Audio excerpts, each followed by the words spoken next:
Rosenblum set for the play-by-play. Well, we started with 16 fine teams in Division III, and it figures that it would come down to these two. El Toro won the championship in '86 and again in '87.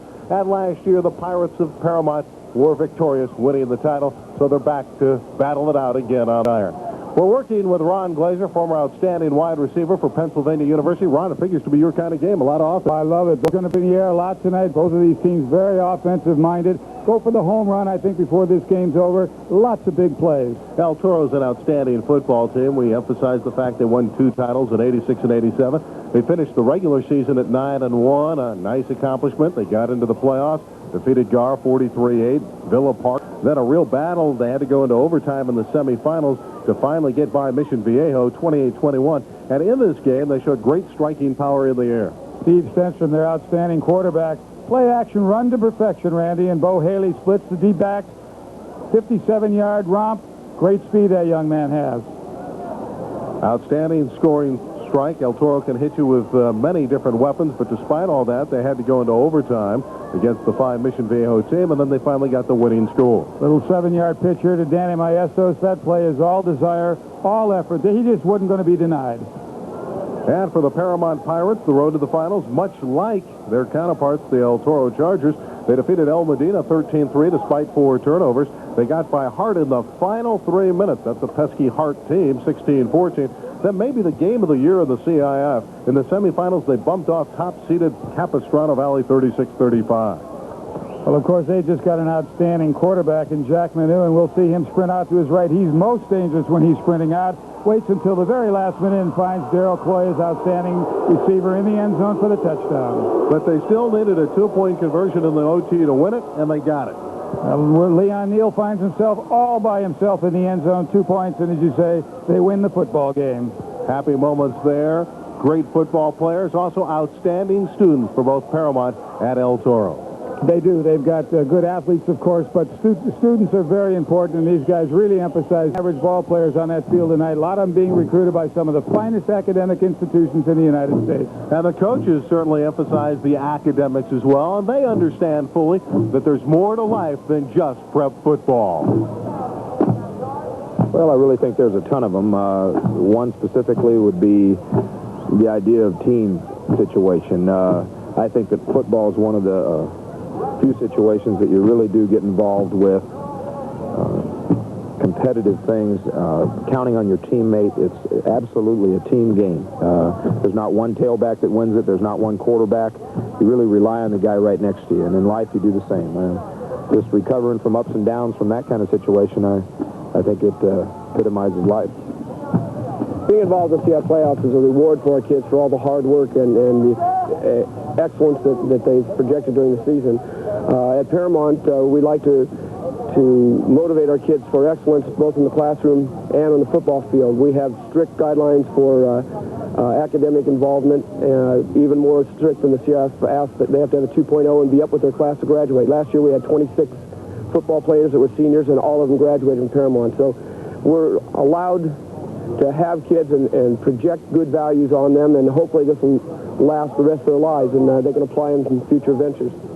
The El Toro Chargers are 12-1. The Paramount Pirates are 12-1. The Division III championship is at stake. We'll kick it off next for the opening kickoff with Armando Villaseñor kicking off. And as the kickoff for Villaseñor, and they win the toss here, and El Toro forces Villaseñor now to kick off by winning the toss and electing to receive. There is Villaseñor, outstanding leg. And the Pirates, of course, the reigning champions of Division III. Back deep, number 8, Brett Sanders, and number 34, Danny Maestas. And it'll be Maestas at the 12-yard line. And he's to the 26-yard line, where he was dropped by Fidel Alarcon.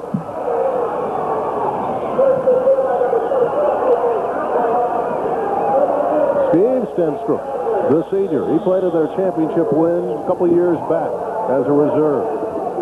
Great numbers, 2,577 yards, 23 touchdowns in the air. 6'2", 195, and they run out of the eye. Kevin Rowe in motion. And they'll throw on first down. Rob Johnson. Out across the 35-yard line. He's dropped by Paul Gutierrez. Very simple little play, Randy. Just a quick pass to Johnson, his receiver, and he picked up 9 yards. With Stenstrom in the backfield, Oakman, Rojas, Johnson who caught the ball, Rowe, and the tight end Haley. Offensive line is big and strong, and Cottrell, the right tackle, is outstanding.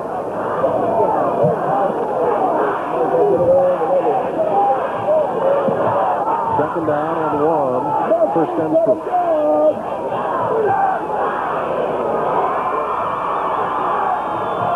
On signal count, he could be audibleizing.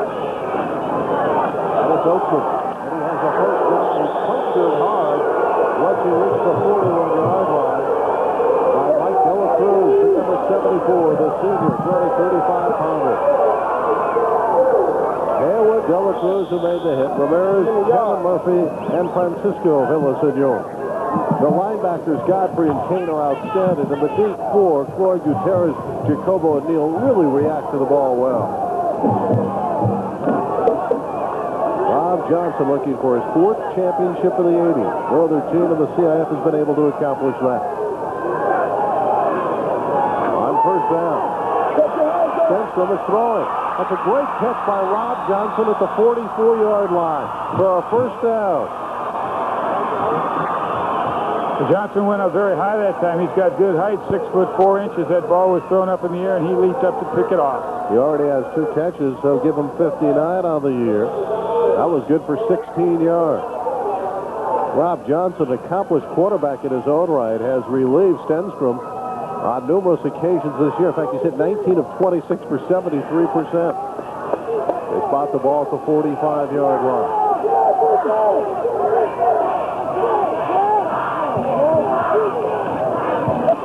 Oakman with a big hole. It's a first down to the 44-yard line. George Jacobo, the strong safety, finally read the play and made the hit. But 11 yards for the hard-charging running back Jerome Oakman, a 2-year starter. I'll tell you, Randy, when they can make 11 yards on first down running the football, they're doing exactly what they want, because at this particular point, Paramount doesn't know whether defense against the pass or the run. They have shown to be proficient at both. 112 and 36 in 12 years. Tremendous credentials for Johnson. And for his counterpart on the far sideline for the Pirates, Ken Such, 8th year, he's won 62 games. Stenstrom throwing on the run. Incomplete, intended for Rob Johnson, who had to come back to try to meet the football. But it's a ball that he should have caught, and he's angry with himself. Stenstrom could have run for big yardage, but he saw Johnson free on the sideline there, threw an excellent pass. Johnson just lost concentration. I think what he was concerned about was being near the sideline. We'll see Stenstrom make a nice fake and then come out to his left. Now you can see he can run for quite a bit if he wants, but he throws the ball. Johnson is wide open right there. Should have had the football, just dropped it. Johnson is a large target, 6'4" and 195 pounds, and he's a junior, and Ronnie figures to grow. Second down and 10 at the 34-yard line. Oakman again.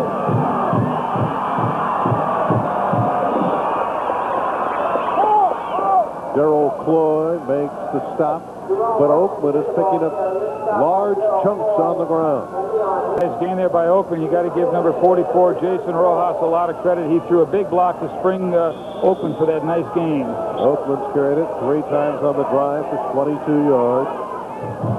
See, that man, Darrell Cloyd, at the offensive side of the football as well. He's a good one.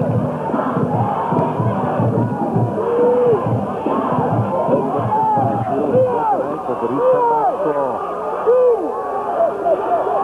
3rd and 4.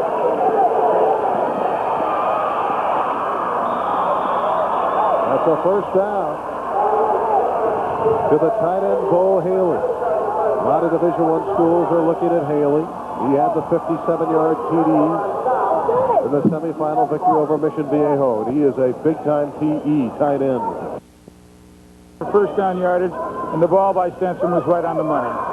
Haley's another player that performed in the 87 championship victory over Los Alamitos. First down at the 20-yard line. A sustained march for Steve Stenstrom out of the El Toro Chargers.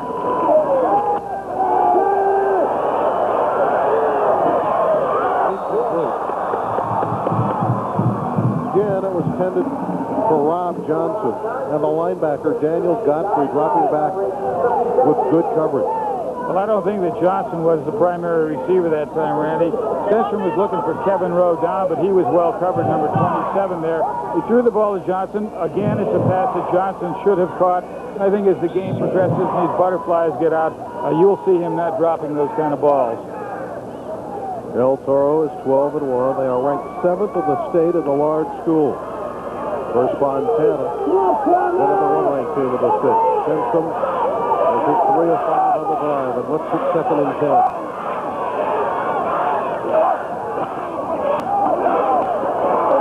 Oakman driving to the 11-yard line. Hey, Ron Glazer, I like Jerome Oakman. He is a good-looking RB. He's an outstanding running back. He's very quick. He gets to the hole very quickly. But right now, what's happening is that Paramount is respecting that passing threat as far as Stenstrom is concerned. They're playing pass first and run second, and that's what's opening up those holes. You've got to really be impressed with Stenstrom's ability to read the football field. Also, that running attack, if it continues to be successful, will make it that much more easy for Stenstrom when he decides to go back up top. With a 3rd down and 2, we'll call a timeout here and regroup. El Toro and Paramount. It's scoreless with 7 minutes and 13 seconds left in the opening quarter. From Bob Johnson, contain the Pirates offense. Well, they've kept them off the field early. Move the chains on offense. They've done just that. And win the kicking game. Well, that's yet to be determined. Very impressive drive here, this first possession, Randy. 3rd down and 2. 7:13 left in the opening quarter. And Danny Maestas tried his luck at the right side.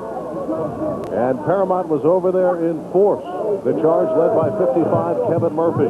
At number 35, Daniel Godfrey. He's going to come up maybe an inch or two short. Such defensive-minded, thinks in terms of speed and quickness, prevent the big pass plays, which is not going to be an easy task. Contain the power run, which they have not done in this opening drive. Officials top will have the chain game come out for the measurement. Certainly, Ron, this is 4-down territory, though, so even if they come up a little bit shy, we can't anticipate that they'll go for a 4th down. Well, you would certainly think so, and they really have an option of doing pretty much whatever they want to do on 4th down and inches. Obviously, Paramount, and it is going to be inches away from that 1st down. If they choose to throw right here, the play probably would be open because you've got to figure Paramount to try to defend the run first with such a short amount of yardage being needed. Let's see if they decide to play it conservatively or to go up top. Manu waiting for his chance on the sideline, a gifted quarterback for Paramount. But right now, Stenstrom and El Toro are looking at 4th and 2. The clock is running. 6.5 minutes left first quarter. It's 4th down and 1. Power on. And he was toppled over and hit hard. Well, he was, but I think he picked up sufficient yardage for the down. Of course, it depends on where given the mark. But from my vantage point, it looks like he picked up enough to make it. Gabriel Ramirez, the nose tackle, was quite a charge, and Maestas is limping as he goes back to the huddle. He did get enough yardage, but he paid the price. Well, that young man's got an awful lot of determination. It's a simple little handoff, and power blocking up front. Maestas goes up over the top. He's just met by a whole host of purple jerseys right there, but he only needed a couple of inches. It's 1st and goal at the 9. Wide open. For Bo Haley, and that really should have been intercepted. Well, Stenstrom just waited way too long to throw the football that time. Haley came open, and there was absolutely nobody near him. Stenstrom, as you can see, is very upset with himself. That was 6 points short. Gutierrez, the quarterback, had it in his arms and should have intercepted. But Stenstrom, what about that fake? He froze everybody. He did. It was amazing. He went back there, and no one saw the football. He had it hidden on his right hip, and he just stood there literally for what seemed like a long time. It was a couple of seconds to say it was the play was wide open. 2nd and 9 for the touchdown.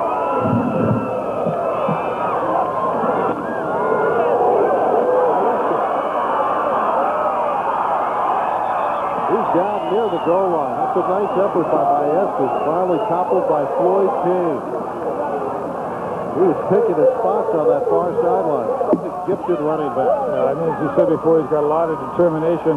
Just a simple little pitch, and there you see the blocking in front of Maestas. And number 44 out there leading the way is Jason Rojas. A nice block. Just comes up just a little bit short, reaching with that football to try to get it over, but the official's not going to give it to him. 3rd down and less than 1 for a Charger touchdown. Maestas has scored the winner in the overtime period last week to get him into the final. Maestas has the TD.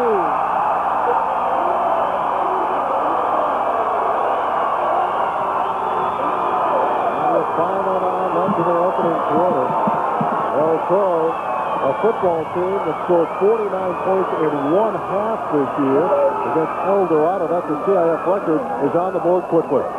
Just a little power handoff to Maestas. Again, the blocking up in front of him, Rojas, and he just goes through the block, through the hole for the touchdown. What an absolutely phenomenal first drive, Randy, with the exception of the 2 missed passes that were dropped and the one that was thrown too late. They just didn't make a mistake. The PAT by Ken Romanician failed. So it remains 6-0. And normally, in big games, if you miss the PAT, it can come back to haunt you. Well, we'll see. That is the only mistake that they made on this first drive. I'm sure before this game is over, however, they'll have an opportunity to try to go for the 2-point conversion. But I think you're going to see a lot of scoring before this evening is over on the part of both teams. Believe me, 6 points is not going to be enough to be victorious tonight. El Toro on the scoring drive, and it was a thing of beauty. 14 plays, 73 yards, 6 minutes, 51 seconds, and Maestas with the 1-yard plunge. And for Maestas, with that in the clinical total, he has 14 scores this year. Ramondre White, number 33, and Leon Neal, number 12, set to return the kickoff of Brad Hope.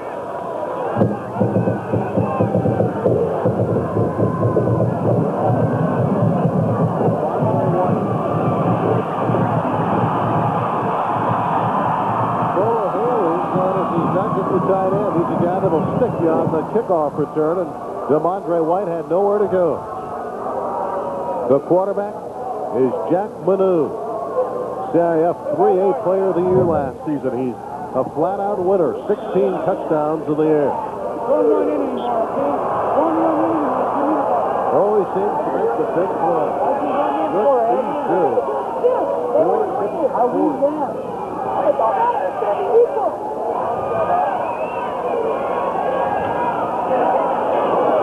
Leon Neal carrying the football.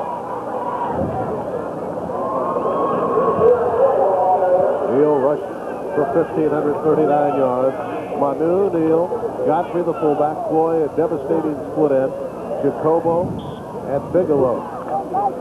The best of the offensive line is the right side. Dela Cruz and Murphy, and they will run at those players throughout most of the game. Manu is 6 feet, 190 pounds, and a senior.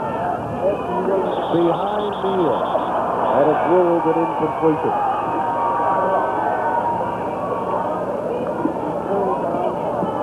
Now the defense for El Toro's Chargers: Longnecker, Trey Jack, Miller, and Hogue, the front four. The linebackers: Mark Bryant, Brian Hawk, Mike Nelson, and Jason Brizick. And the deep three: Mike Miller, 7 interceptions this year, Troy Acker, and a very busy Danny Maestas.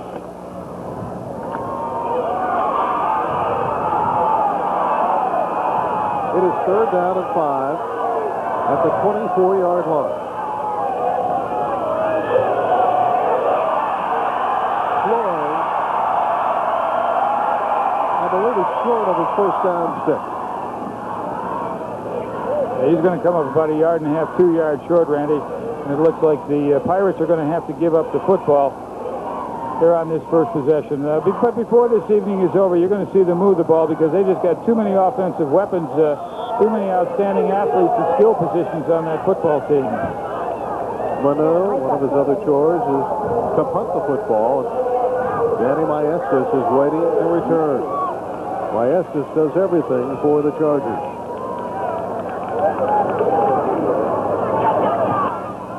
Manu with a line drive kick. And gets a favorable roll. Batted down by Leon Neal. 44 yards with no return. It's 6-0 in favor of El Toro. The touchdown by Maestas from the 1. The 38th rushing touchdown this year.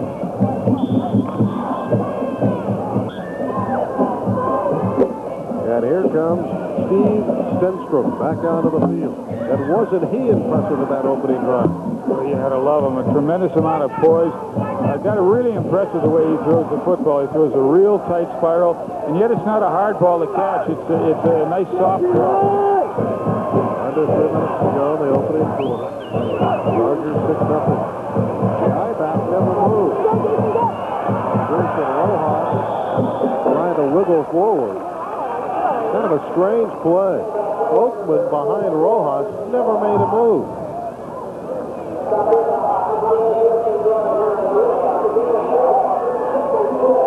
Oh, just a simple little handoff there, and as you say, Randy, never made a move. Rojas running, and he just refusing to go down here. A whole host of purple jerseys. He's finally brought down by 3 or 4 of the purple jerseys. Number 12, Brad Milby, in on that. Reggie Watkins and Rob Johnson wide to the left side. Second down and 6.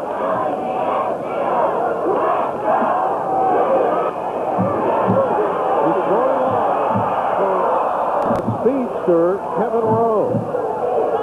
He made this row on this occasion, number 27. Love about Steve.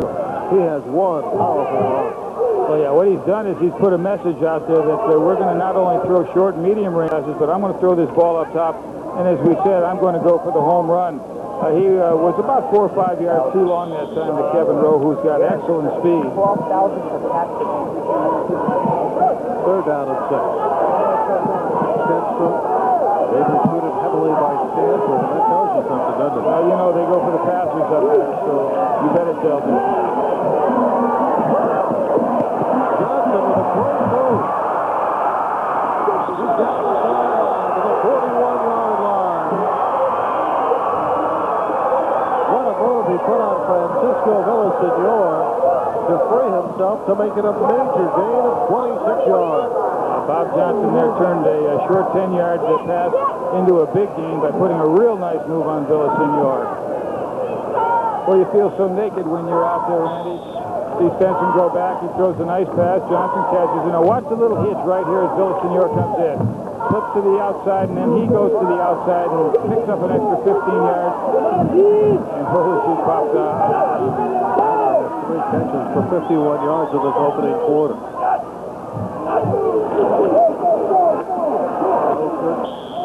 Surges to the 38-yard line. I think the official maybe missed something right there. Oakland definitely was moving before the ball was snapped, but they didn't throw the flag.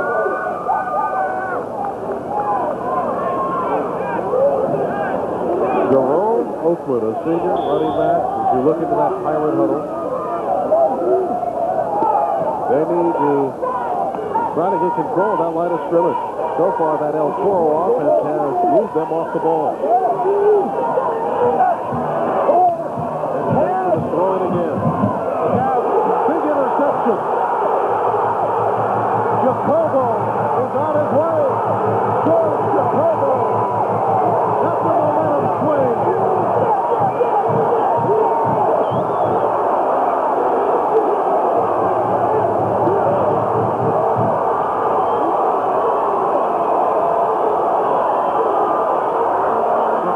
Played this absolutely perfect. He waited back there. He held his ground, and at the last minute, he stepped in front of the receiver, 67 yards for a touchdown. Stenson comes back, and he doesn't even see Jacobo. And look at Jacobo make the move to the inside. That pass intended for Haley, and he is off to the races. 40 chasing 40. No contest. He's not going to catch him. 67 yards, and as you say, momentum is swung. The PAT is at it. It's 7-6 with exactly 1 minute left. It's Steve Stenstrom, Bob Johnson, in a heated discussion right now. Let's look at that one more time. A critical play. El Toro had gained control of this first quarter, had a touchdown of the bank and was driving, and then the big play defensively. Well, you see Haley, number 40, take his move out to the left there, but it's picked off. Jacopo just times it perfectly. Once he takes off, even Stenstrom can't catch him. He's just off to the races, and no one's going to catch him. Again, 67 yards. Feeling, however, Randy, that Stenstrom is not going to be discouraged. He's too mature a football player, and he's got too much confidence in his throwing ability. He'll come right back out there and put the ball up in the air. Willison with a 7-6 advantage now.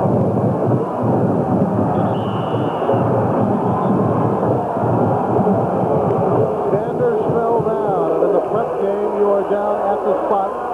Unlike the professional game, you can get up and run. Not in the prep or the collegiate game. Brett just slipped and fell down. And for El Toro, poor field position. Well, this will be the first time now in this ball game that they've started in poor field position. Let's see if they decide to go conservative or continue to play that all-out, wide-open brand of football. 50 seconds remain in the first quarter. From Cerritos College, I'm Randy Rosenbaum and Ron Glazer. Figure to be competitive. A lot of enthusiasm and tightly contested. And so far it is open. Another nice effort. Hit down by Daniel Godfrey, the linebacker number 35. Would help from the other inside backer, Floyd Kane, 45. What a nice effort by Oakwood, nevertheless, on first down. Daniel Godfrey looking at the sideline, getting his defensive signals, and now telling his teammates what play they want to call right here. 14 seconds. Doesn't look like they're going to try to get another play off before the end of the quarter. The big turnover, the 67-yard interception by George Jacobo.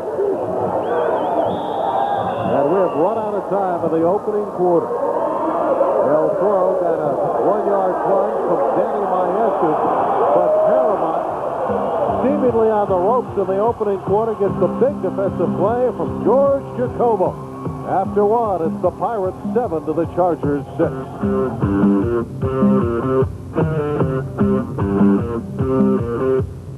Stats are plentiful indeed for El Toro. Look at the first down total, 6-0. Yards rushing and passing, total yards. You'd think it'd be a total round, right? Look at possession and time. Paramount's leading to the football game. There's that one glaring statistic, the one turnover. That was a 67-yard interception touchdown for George Jacobo.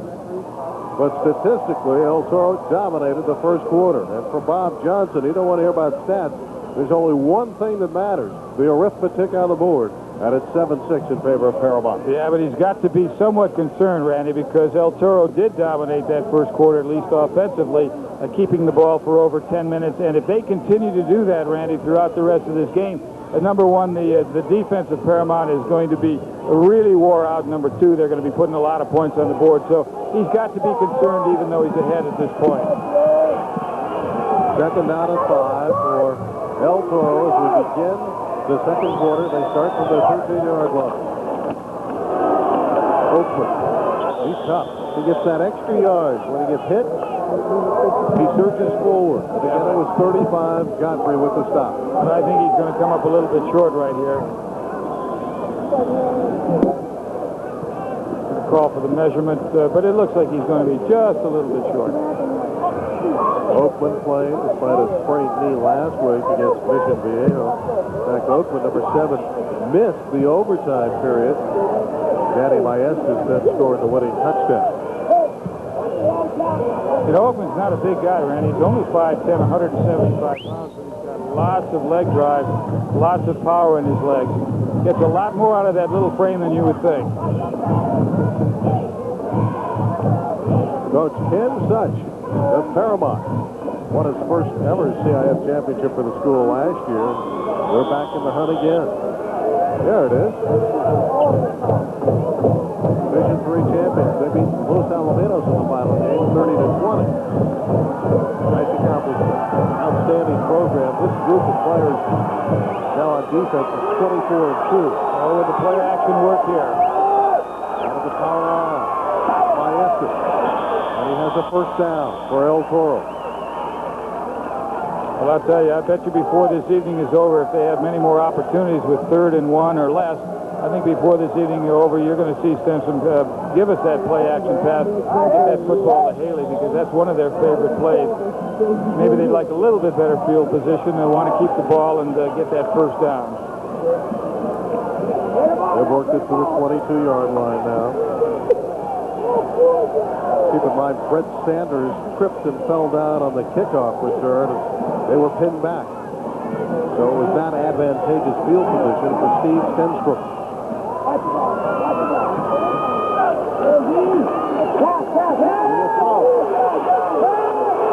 No, he can't. They sack him. He wanted to throw. Well, he had Kevin Rowe and he had Rob Johnson, the two receivers, going deep, but they were covered like blankets. Absolutely nowhere for him to throw the ball. Paul Gutierrez was just all over number 27, Kevin Rowe, and Stenstrom had nothing to do, but he had to eat the football and take the big loss. What a rush by Afamada.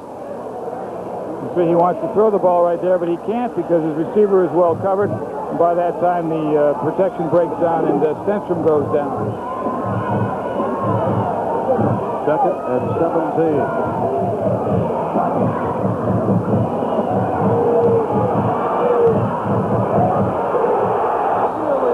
It was intended for Kevin Rowe. And Leon Neal, the brilliant junior, an eyelash away from another Stenstrom interception. And you can see he's bitterly upset. Well, you'll see Stenstrom goes back here, he throws the ball and right in the hands and out. Not only with this interception, but it would have been 6 points because there is absolutely nobody on the left side of the field. And he is really upset with himself. Usually when you throw high like that, Ron, you're too pumped up, and perhaps Stenstrom is overthrowing right now. Wants another timeout. Calm himself down a little bit. That's the second timeout that they've burned, Randy. May come back to haunt them with 9 minutes and 58 seconds remaining. Statistically, El Toro has dominated this first half, but on the scoreboard, it's Paramount that is leading with 9:58 remaining before intermission, 7-6. Stats and highlights of this first half, and indeed, we've had some dramatic fireworks in just a little bit over a quarter of action. And this man, Steve Stenstrom, good in the middle of it. 9:58 left, first half, down 7-6. He's looking at 3rd and 18. For Bo Haley. It's broken up and incomplete. Leon Neal back there along with 34, Paul Gutierrez. Haley had absolutely no chance of catching the ball. The Paramount Pirates really had this play well defended. They threw it into coverage, and there was just no way. Gutierrez was back there waiting for the football, and frankly, he's fortunate that one wasn't intercepted. Jacobo also in the area.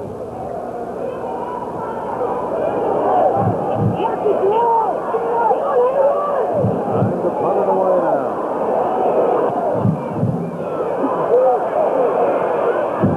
Brad Holton's punt. And there's Bob stealing it from Rolando Avila. He's fortunate to come up with it. 44 yards. And it was a tantalizing moment for Avila, who finally plunged on the football. And Paramount will wind up with good field position. Well, what you've got to do there, you either want to catch that ball on the fly, call your fair catch, or stay away from it, because those footballs bounce crazily, and very fortunate that time that the ball was not fumbled by Avila. Some very anxious moments, but Manu is back on the field. And with good field position. Got the ball at the 40-yard line. Manu with that first option going to the up back. Number 12, Leon Neal, the junior, 4.5 40 speed. That's the second time Neal's kicked the ball this evening, and I'm really impressed with how quick he gets to the hole. He's just there at lightning speed. He had an average coming into the night of better than 10 yards in the carry. So we got to focus in on number 12, Leon Neal. Also can catch the football. Second down and 5. Manu still has it and runs it for a first down. Hit by Mark Bryant, 83, the outside linebacker. Manu always seems to find the crease. Very fortunate that ball was not fumbled, because that was not supposed to be a run by Manu. You'll see him try to hand the ball off here to number 45, Floyd Kane. Misses the handoff, and Manu improvises and picks up good yardage going around the right side. The Pirates in Chargers territory. At the 48-yard line. And Neal can't squirm free. And again, it was the linebacker Mark Bryant who made the hit. But again, Randy, look how quick Neal got into the hole. Manu takes that ball and just turns around and hands it to him, and Neal is at the point of attack literally within an instant. He doesn't need very much, just a little bit of a crack, and he'll be through it. That's why he's got that better than 10-yard average. Second down and 7 now at the 45-yard line. Paramount leading by a precarious 7-6 advantage. Counter play. And they were waiting for DeMondre White, number 33, who's going to be a terrific football player. He's a junior, real speedster, but the deceptive move did not fool the defense, led by the quarterback, Danny Maestas. They want the big play on the ground. A lot of times they'll go to the junior, DeMondre White. But it was read well, and it is third down. It's still the better part of 6 yards to go. Pirates leading with 7:20 left in the half, 7-6.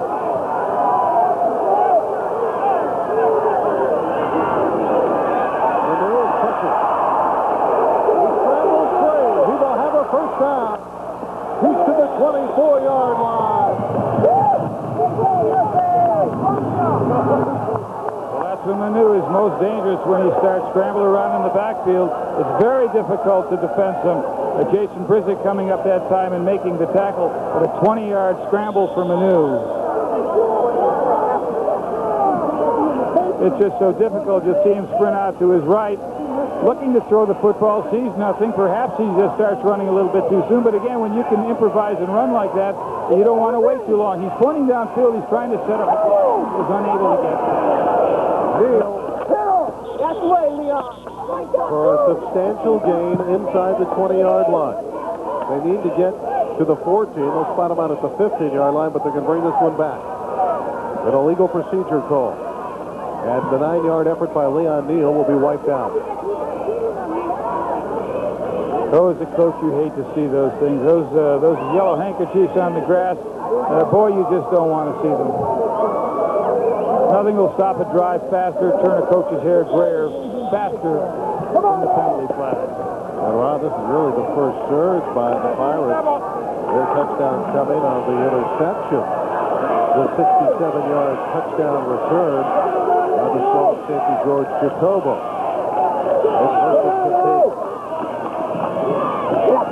And they work Neal again. That's quite a cutback run to the 12-yard line.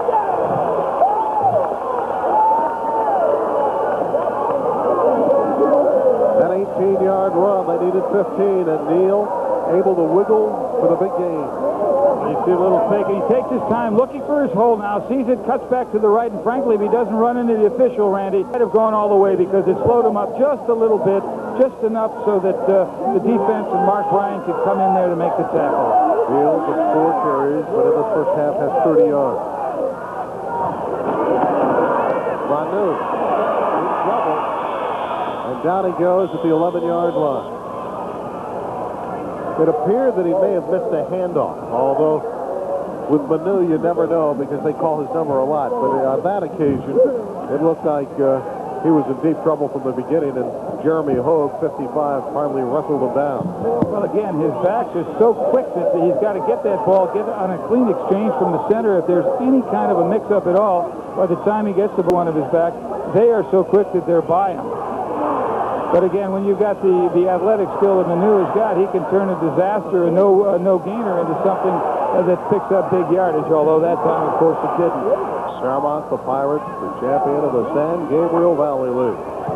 They were the number 4 seed in this tournament. They're looking at second down and 9 at the 11-yard line, leading by 7-6. 5 minutes left in the half. White to the 9-yard line.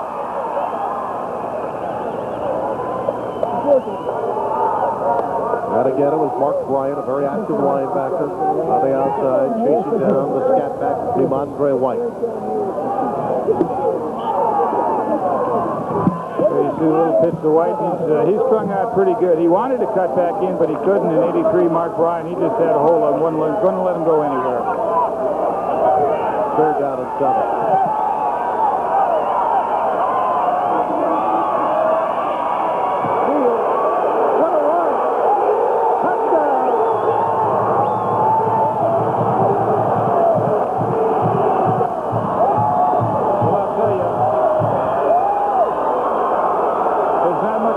To describe that 9-yard touchdown run, but if they keep highlight films and save them for the scrapbook, I'm sure that's one that Leon Neal is going to want to look at many, many times over the course of his lifetime. Look at him improvise here, cut back in, another cut, missed tackles. They're good tacklers on this El Toro team, Randy, but this guy's just making a miss. He's not going to be denied. Manu is directing traffic out there for the PAT. Struggling with this PAT. There'll be no conversion here.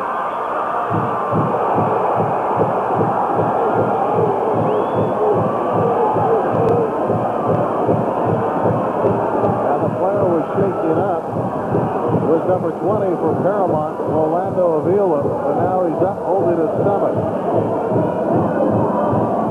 Not how you want to try the PAT. This one misfired dramatically. Just a bad snap from center. They had absolutely no chance on it whatsoever. Avila running around right now, but he has nowhere to go, and he looks like he might have had the wind knocked out of him as he went down. But as you say, okay. Well, now each side has had a PAT go astray. Paramount is leading by 13-6. After the 11 play, 59-yard drive, ate up some clock, and that magnificent run by Leon Neal, showcasing numerous moves through a 9-yard run to the end zone. Well, I tell you, when you can couple speed and quickness with those kind of moves, you've got something special.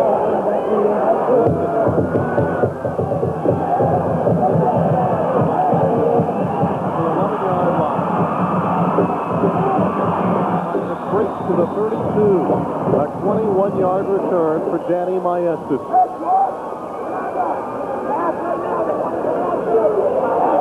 Well, I think it's important here now to have Stenstrom see if he can gain some confidence. These last couple passes that he's thrown, Randy, have not been very good passes. He's an outstanding thrower. It's important for him maybe to complete one or two, maybe some of the short variety to develop some confidence before he starts throwing up top again. Also a tremendous student is Steve Stenstrom. That's one of the reasons he's considering Stanford. Does he have like a 4.0? You don't get any better. The best you can do is 4 points. That means you got to get all A's, and this young man accomplishes it. So he's not only outstanding on the football field, but in the classroom, and as you said, Stanford very much interested in having him attend their university. Manu on the sideline. This is a football team that the Paramount Pirates, and for that matter, El Toro score a lot of points with a 32-yard line and first down. High throw again. That's a good way to get your receiver injured. When you overthrow to the 6'4", you are really throwing out of sight. Well, it's again, he may just be too pumped up. Usually when the ball floats like that, it's too much adrenaline. Both teams fully capable of scoring. El Toro, 33.5 points. Paramount, 28 tonight. But you notice, Randy, that the play that was called was a short pass, the kind that could allow Stenson to gain some confidence back.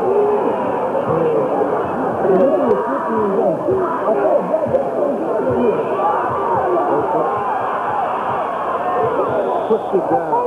Could not get to the outside. And Orlando Avila, who was shaken up earlier on the PAT, made the stop. That's a nice fake right there. Gives the ball open. A counter play coming back to the right, but there's just not too much room right there. And number 20, Avila, just wraps him up and brings him down. Now let's see if they go up top here again. Johnson out wide to the left. Evan Rose to the right. Critical third down. Jackson's in trouble. He's going to get taken out by Jerome Haywood at the 29-yard line. Well short of the first down step. Number 86, the senior defensive end, ran across the field to get him. Well, that was a screen pass, Randy, and the play just never developed. Stenson could not throw the football down the field because had he done so, the offensive lineman would have been downfield. They are trained to count 1, 2, 3, and then to release. The screen breaks down. He had nothing to do but eat the football and take the loss. Brad Holt will punt it away again. Second time tonight. Waiting. And this is way up. And he has some room to operate. And he's in El Toro's territory at the 47-yard line. Not easy to say. El Toro's territory. Try that one 3 times. It's a 25-yard punt and a 9-yard return. And again, excellent field position as they take over on the El Toro side of the 50-yard line. Pirates by 13-6. Have twin receivers to the left side. Open Cloy long. He's wide open and the ball was thrown behind him. And Darrell Cloy had a sure touchdown. Also, Manu had 10 yards, maybe 15 yards if he elected to run with the football. Well, I know, but with your receiver that wide open, I mean, Cloy just, there's no one anywhere within 10, 15 yards of him. Manu just threw the ball to the wrong side, or else that would have been 6 points for sure. You see Cloy waving his arms. He's looking to the inside, and the ball is thrown to the outside. Still a catchable ball. This young man won't miss that ball too often because he's got tremendous receiving talent. And once he catches the ball, watch out, because he's spectacular running the football once he's a receiver. Manu. And the defense reacts in a hurry. The quarterback, number 23, Mike Miller, got over there in a hurry. Well, that was run all the way, and Miller didn't take the fake on it. He came up and met Manu very nicely. Just a little, well, actually, they lost a yard about on that play. Picked up a yard, excuse me. Clock becoming a factor here late in the second quarter, minute 40 left. It's 13-6 Paramount. We're looking at third inning. And they got all their timeouts.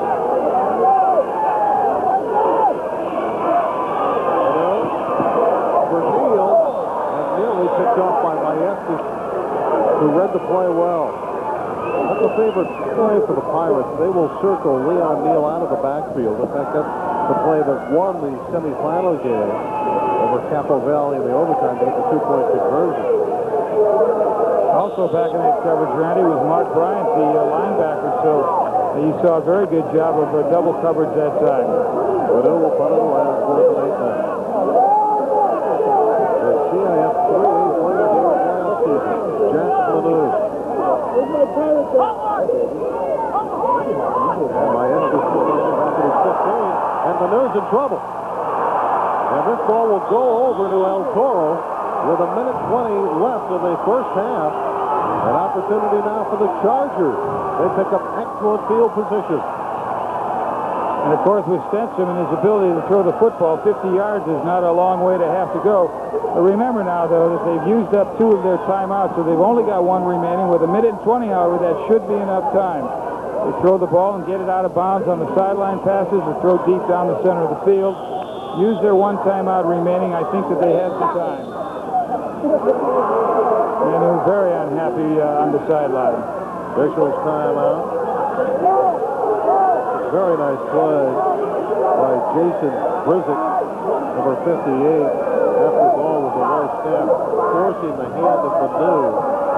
Tackling him from behind. Manu could put it away. So the clock is running now.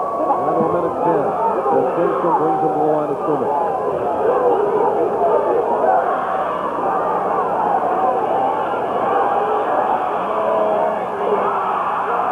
Inside the 40-yard line, the Cole Haley, who's flying tight end. With 56 seconds left in the half. Well, the middle of the field is going to be open. Haley that time came down. He was set wide to the right. He came down about 15 yards, curled over the middle of the field, and Stenson found him. The clock is stopped as they move the chains down. And now the clock begins to roll.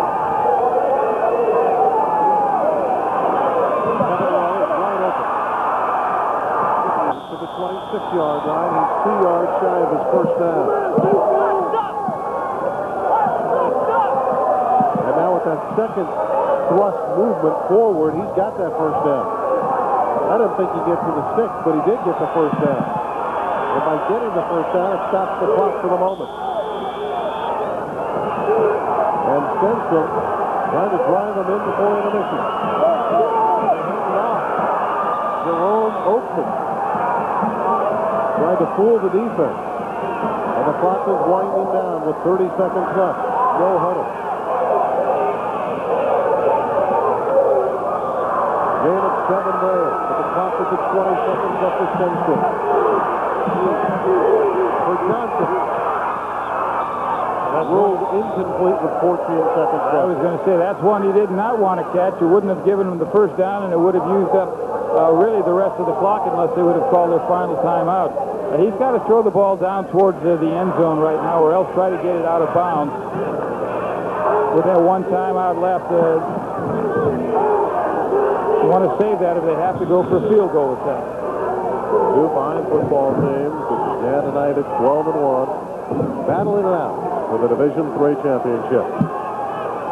It's 3rd down and 1 at the 19-yard line.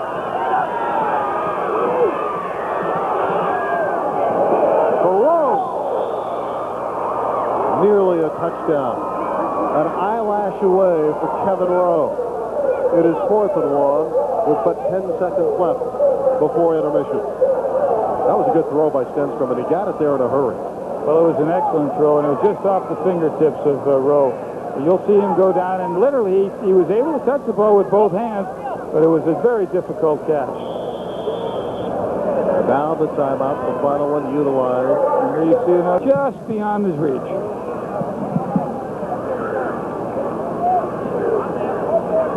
10 seconds remain before the half. It's 13-6 in favor of Paramount. But El Toro is challenging to get even. At halftime, which is just moments away, we'll have a visit with Bill Clark, CIF administrator. Stats and highlights. And take a look at that big interception by George Jacobo, which turned it all around for Paramount, which leads 13-6. It is 4th down. And 4 to go in the final 10 seconds of the first half. The ball at the 19-yard line of the Pirates. They can't really be concerned about first down, Randy. They've got to throw this ball in the end zone. Pressure. And he throws it away. And Paramount with 4 seconds holds. Go get the ball. That's excellent defense. Stenstrom with a nice drive, but he comes up short. Well, they did come up short, but when they go in at halftime right here, they're going to feel really good about their ability to move the football. I think this is a good drive. It's going to pump them up and give them a lot of optimism coming out to start the second half. Paramount, the reigning champions, trying to win back-to-back crowns and duplicate the feat that El Toro performed in 86 and 87. All right, I'll do it. Jack Boyd has been a critical player for them over the last 2 years. They'll just sit down on the ball, and the two teams will go down to their respective locker rooms. tough strategy, hotly contested football game. It's 13-6 for the champions. But keep in mind that El Toro averages well over 30 a game, 33 and a half, and has tremendous striking power. As they go into the locker room, the score is the Paramount Pirates 13, the El Toro Chargers 6. Our halftime is next. Back to halftime. It's the Division III championship game. The Paramount Pirates leading the El Toro Chargers 13-6. Of course, our governing body is the CIF Southern Section, and they do a magnificent job, not just putting together this championship game, but 9 different divisions, and we are thankful for their fine efforts. And one of their leading men, their administrator, is Bill Clark. He's been with the CIF for 10 years, and he's standing by with our Ron Glazer. Pretty good first half of football, Bill. What would you say? Oh, Ron, it's been outstanding. It's really been outstanding. Game started off with El Toro just moving down the field, and I was a little worried. I thought maybe we were going to have a blowout, but Paramount's made some defensive adjustments, and I think they're going to contain their passing game a little better the second half. Outstanding athletes on both sides of the field. No blowout here this evening. They're just too evenly matched. That's for sure. You know, sometimes it does your heart good to see the type of kids we've got out here and the involvement of the parents and cheerleaders and administration, and it's just kind of a conceptual thing. The whole program is there, and it's a good feeling for me. So let's talk a little bit about the status of football in general here in Southern California. Your thoughts?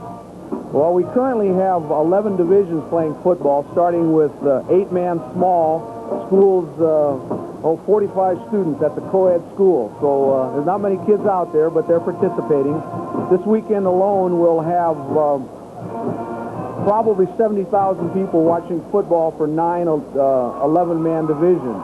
And we'll be up in Santa Barbara tonight, all the way down to Big A last night, which you guys covered, and had an exciting game there. Probably 10 to 12,000 of that 70,000 are here watching this game tonight. Yes, that's for sure. You know, it's interesting. We sometimes wonder about the value of sport and football, and we'll see these kids out here tonight, and I know you'll probably mention some of the academic achievements they've had, and we find that these kids, as a whole, score a little higher on the SAT tests and the ACT tests, and during their season of sports, a little better academically. And it's an interesting phenomenon because you wonder that the time demand on these kids is so tremendous, and you think, gee, how are they able to study? And they do very well, and that's encouraging because these are the people that will be taking our spots in the future. So. Bill Clark, I think our kids are fortunate to have people like yourself working for the CIF and working to make these programs what they are. I want to thank you very much for joining me here at the first half. Again, the score: Paramount 13, El Toro 6. And we'll be back with halftime stats and highlights. Randy and I will do that right after these messages. The first half stats: El Toro, more first downs. Yards rushing, Paramount was able to come back. Yards passing certainly in El Toro's favor. Total yards on their side of the ledger, but that one critical turnover, the interception of 67 yards by George Jacobo for the touchdown for the Pirates. Hit the ball first to begin the second half. Devondre White returning from his 5-yard line. Flag is down as White found the crease. And he was dropped and hit hard by number 20, Brad Hulse. But there is a marker down. Yeah, and usually when the flag's dropped on penalty against the offense, in this case holding against Paramount, so they'll mark this one back. Paramount will be starting in the second half with poor field position. Ron, if you're the coach at halftime, first of all, what do you say to the Pirates leading by 13-6? Well, I think you got to go in, you got to say to them, guys, we're fortunate to be leading. We've got a decent first half, but we've got to play better offensive football. We've got to tighten up defensively because this Stenstrom is just very tough. You can see Manu has only put it in the air 4 times, and on the other side, Stenstrom 6 for 17, and the one interception for Millhouse backfield to begin the second half. To the 22-yard line, Daniel Godfrey playing at both sides of the ledger tonight, both offensively and defensively. And now if you're trailing, such as this team from El Toro, and You're the coach, Bob Johnson. What do you tell your troops on their side? Well, I think you got to go in. You got to come them. They've been able to come from behind before. We've got to watch their turnovers. Just calm down. We've got the offense to pull this thing out and just go out there and play football the way we know. Stumbles and falls, and it's a loss. What about this Irish strategy going to a full house backfield with Deal, Godfrey, and Andre White? More of a wishbone look. Anytime you've got a quarterback like Mono starting the whole thing off, and they're very dangerous back there, so they go to that wishbone look. It tends to confuse the defense a little bit more because he is a good ball handler. This is a football team that makes precious few mistakes. Had 13 games last year.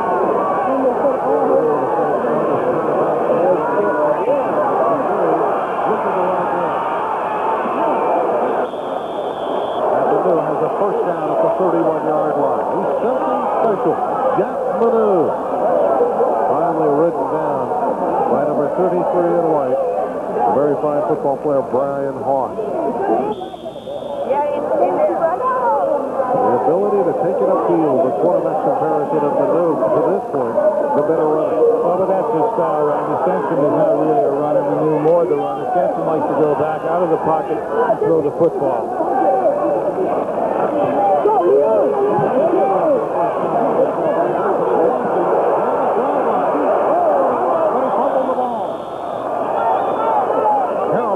Recovered. Number 71, Mark Manu, recovered that fumble. They're not related. But what moves by Neal? Unbelievable. Reminds you of his touchdown run the first half. He is just so elusive. This is a 14-yard effort. It is a thing of beauty. Neal taking the ball around to the left. Now, just watch the moves here. You just don't teach this. No way. This is just all athleticism. His eyes are looking. He's darting. He's glancing. Now he tries to switch the ball. He'll get hit right here, and he'll drop it really by himself. Very White is knocked down hard.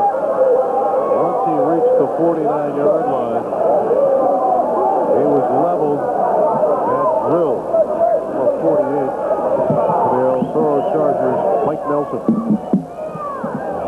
Inside backer. Those inside backers, Brian Haas and Mike Nelson, they're going to hit you. They're going to make you pay the price if you come into the middle of the field. Second down and 5. Played 3 minutes, third quarter. Open up. That is Mark Bryant, number 83, the outside backer. Submarine underneath. So Mike Miller in on this. The thing is so impressive, Randy. He's only 5'9", 165 pounds. Boy, I tell you, if your coach Ken Such, you've really got to be excited. If this young man is only a junior, so they're going to have him back next year to work some more of this kind of magic. Gerald Floyd was wide to the left side. Dangerous wide receiver.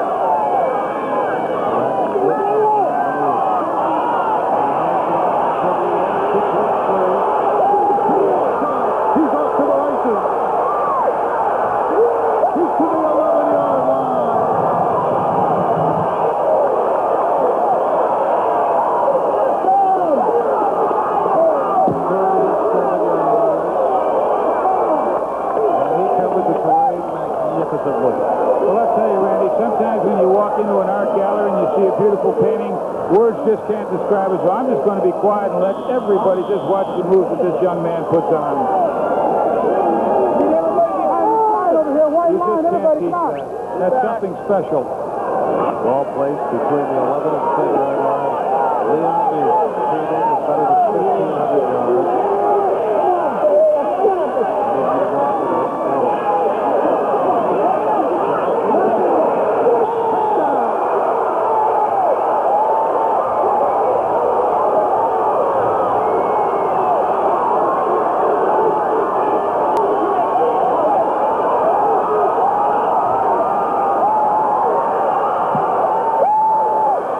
Simple little handoff to White coming around to his left. You're going to see an excellent block by number 12, Neal.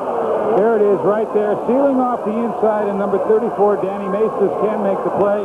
White in for the touchdown. The Champions League 19-6, and the new will try to make it 20-6. And the junior White has scored.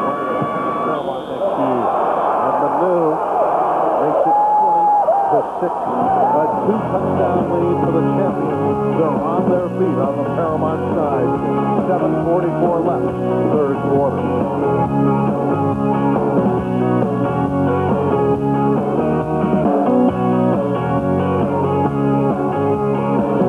Room, and in 8 plays, 83 yards. Devondre White goes 10 to take it in and make it 20-6. And Villasenor will kick off.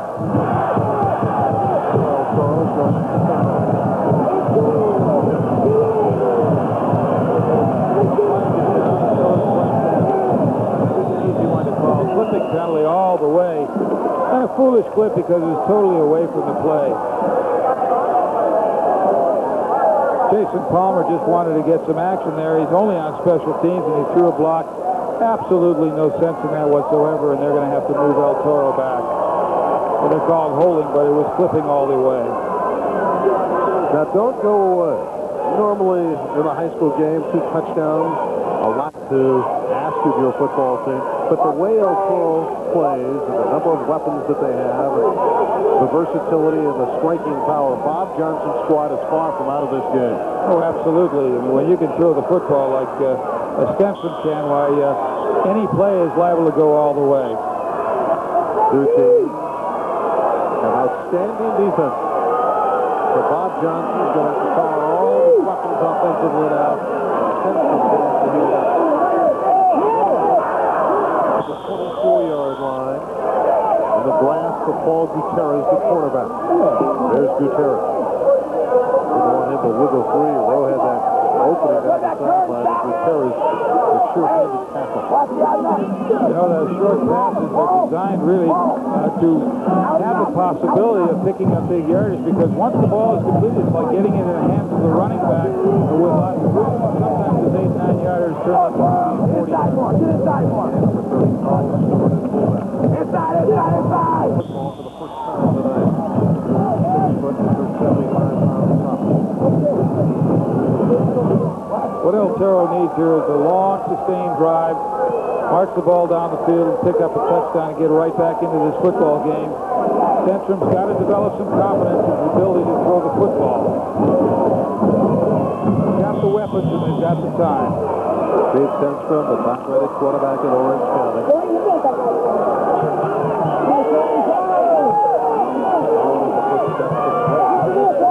Guided the Chargers to 2 CIF Division championships in 86 and 87. Chargers across the 33, perhaps to the 34-yard line. Then he was met by a host of the defenders on the Pirates side.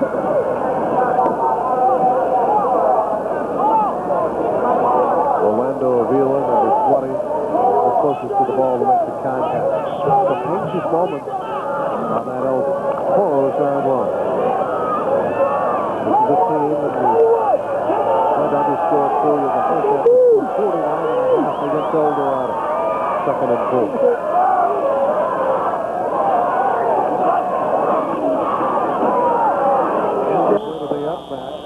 Carl Stewart. And submarine down low was Apamata, the 6'1", 250-pound senior. Tuiapa, Apamata.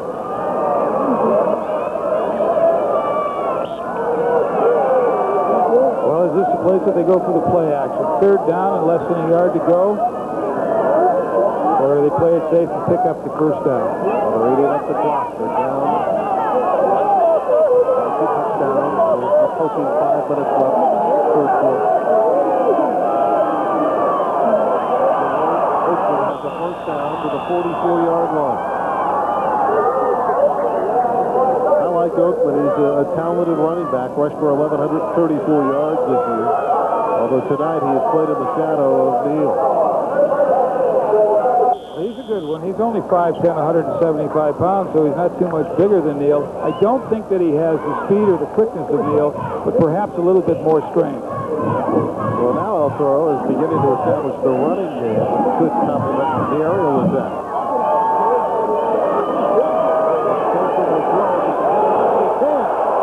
Takes Check him again.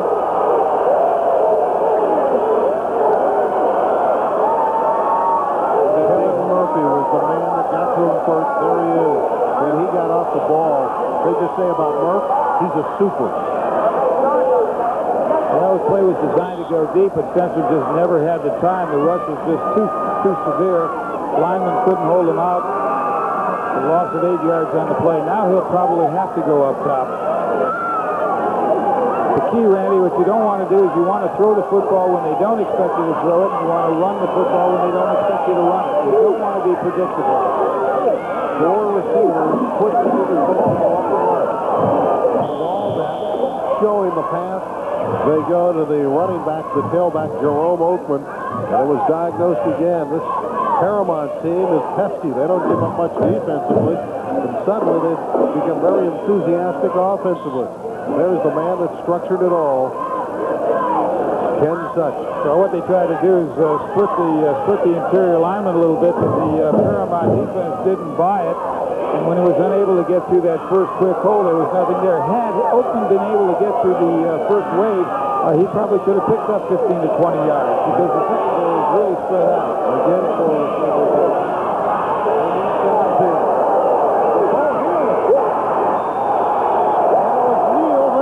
17. Leon Neal's doing a little bit of everything and perhaps more. Well, Leon Neal just playing center field right there. He's just looking at the quarterback's eyes, waiting for the ball to get thrown up in the air. Well, let's see if he's hurt or we just got a little celery. It looks like he's got a cramp. That's usually a cramp that's what he's got right there in his left leg. They are painful, though. Oh, I will tell you, when you get one of those things, you just can't stand it. It's like being shot. You just think you've had a knife put right through you. But he'll be okay. Believe me, he'll be back in the football game. As fast as they come, that's how fast they go. So the second interception. You see Neal right there in the center of your screen. He just looks, and Stenstrom throws the ball up, and now Neal just comes to the football, makes a very nice interception right there. And you see when he comes down, his right foot goes out in front of him, pulling it, and no doubt he's got a cramp. What a football player this young man is. Oh, he's hurt. Leon Neal. Had the 56-yard touchdown that kept his team alive. They just put out 2. Back to the second game of the playoffs. They were in a hotly contested battle with Hart High School of New York.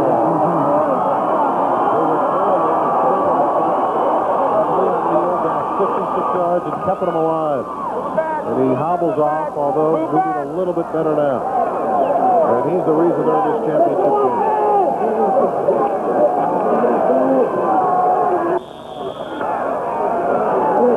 And the new calls his own number.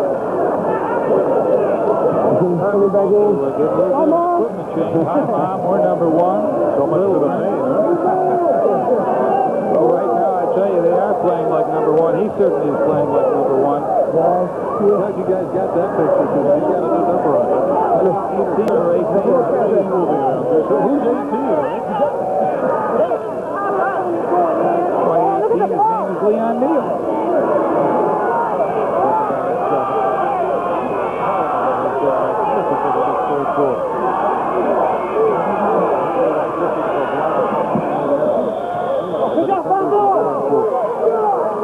Danny Mace has strung that play out and wasn't going to let White go anywhere.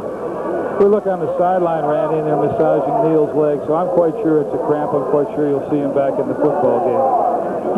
Andre White looks like he should go to a repair shop. Gun is definitely out of the holster there.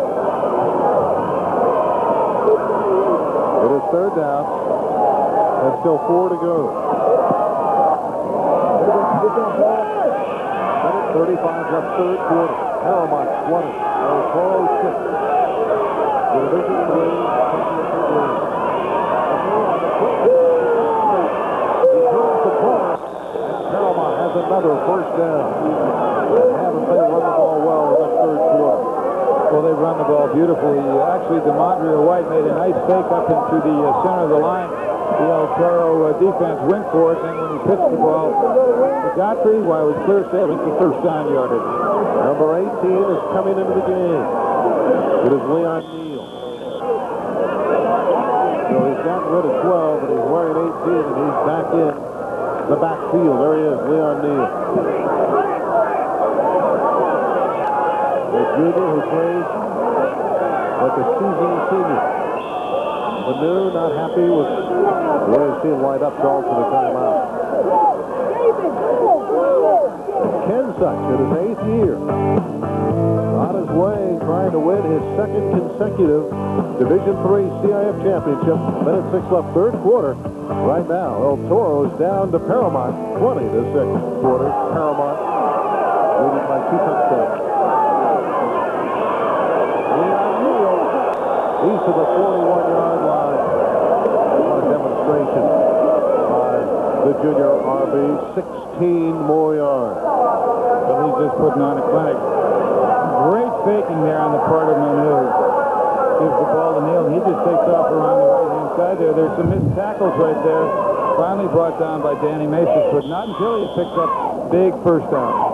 And that surge brings his total to better than 100 yards. 8 carries, 106 yards, and a 9-yard touchdown. We'll go back into the first half. Back to the final 40.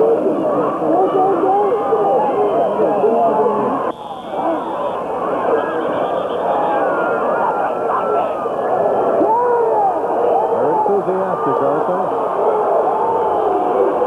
You know, we talked before, Randy, about the per carry average that Neal has got, and with his yardage tonight and his number of carries, I think he's actually exceeding that 10-plus yards per carry. Paramount Pirates already knocked out the top seed in Division III, Capo Valley, 36-35 last week. That was the number 1 entry from the South Coast League, and El Toro is the number 2 seed. There'll be no more football in this third quarter. Leon Neal has had an exceptional night. So has Jack Manu. They're now 12 minutes away from winning the Division III championship for the second consecutive year. We'll see if El Toro can mount a rally after this. Paramount is 12 minutes away from the second consecutive Division III championship. Leading El Toro 20-6.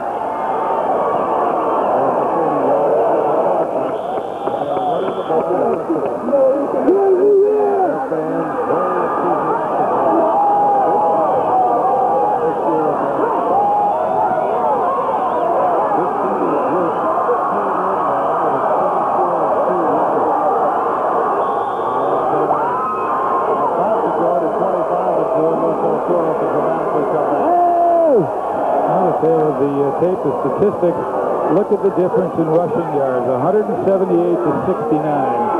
2 turnovers, of course, were just terrible as far as El Toro is concerned. 3rd and 2, and Godfrey charges up the middle. I think they'll move the chains, Randy. It is a first down.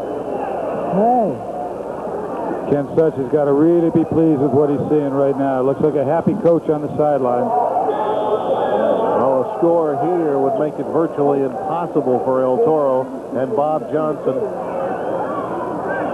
Concerned about what's going on. He had everything his way early in this game, and then the momentum swings, the interception, the 67-yard touchdown from George before the strong safety, and it's swung to the side. He is an exciting running back. He's got great vision. That play again designed to go all the way to the outside. Neal just slowed up, wait for his blocking to develop, wait for the defense to overrun it. Then he saw a little bit of a crease up front, and he cut into the left, and he picked up 4 or 5 yards. Neal averaging 12 yards a carry. And as a touchdown, he came in averaging 10 yards per try. Second down and 4.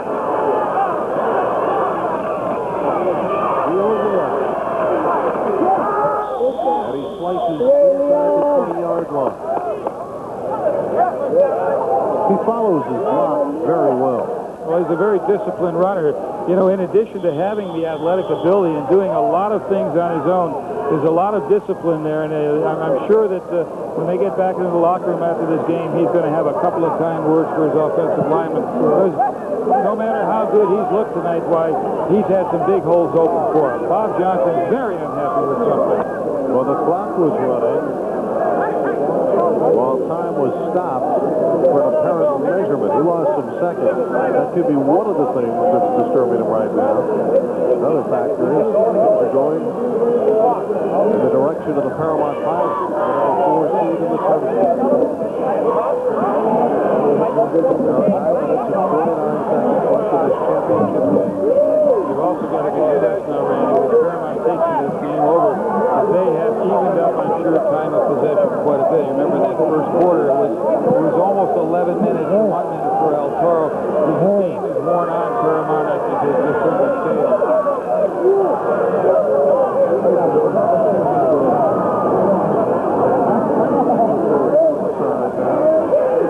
Over to 7 seconds.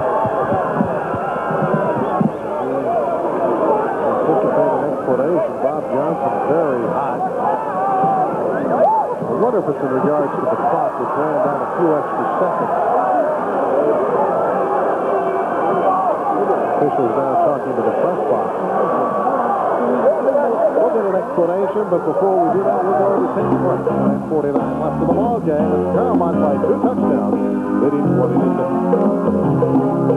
Have indeed added 15 seconds to the clock. They let the clock roll, and they brought the same game on. Wins the argument. And his defense responds, pinning down the running back, Daniel Godfrey.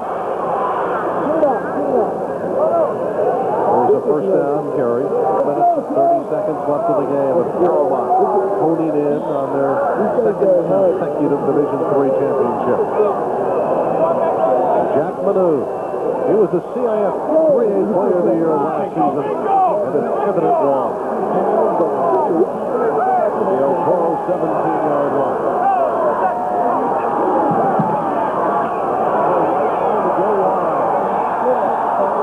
Safety Troy Acker holding on for dear life. Had he been able to get around Acker, he would have a lot of room to run toward the goal line. Well, he would have, but Acker played that play very nicely. Reached out and just grabbed him by his jersey and wouldn't let him get going. Shot of number 6, Troy Acker. What a future this Paramount football team has in front of it. And White just junior. But the present says 3rd and 12. 8.5 minutes left.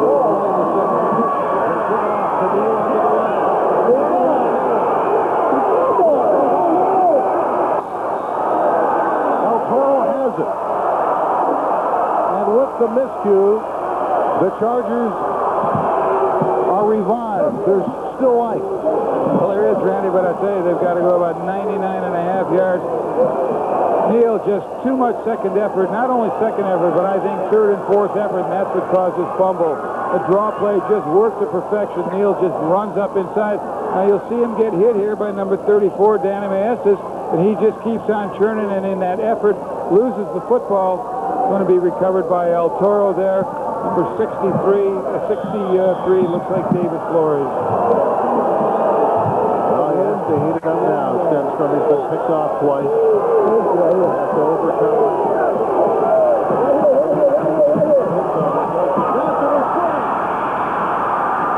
And caught from behind by Rolando Avalar. It would have been a touchdown. A 21-yard pickup. The one thing now that Paramount has really got to guard against is any kind of a home run. Throws the ball a little short hitch pass there to Johnson, who makes a nice move, and he takes off.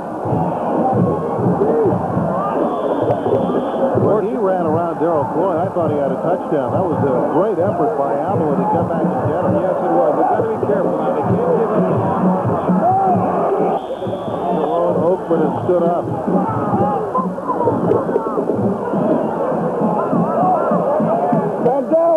Right now, you don't mind letting El Toro move the football as long as they do it in short chunks of yardage, and they move the clock. Right now, the clock definitely on the side of Paramount. And Oakman is shaken up.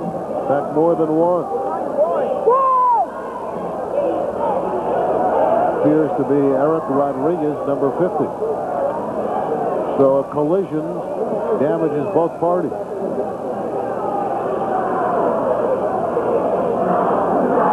Oakland going off under his own power, though. 13 carries, 67 yards. It really is in the hands of Stenstrom now. Of course, one of the problems with Oakland, he's going to give his big yardage when Stenstrom is being successful. Another good throw to Johnson. Darrell Floyd knocked him off his pins. You won't see a much better tandem in the prep ranks than Steve Stenstrom and Rob Johnson. Kobo also in on that tackle, but that's okay. Paramount will gladly give up those kinds of plays, Randy, because it keeps the clock running, which is now down to 7 minutes and 24 seconds. That pass and catch gives them a first down to the 32-yard line. Rob Johnson collects 5 more tonight. 64.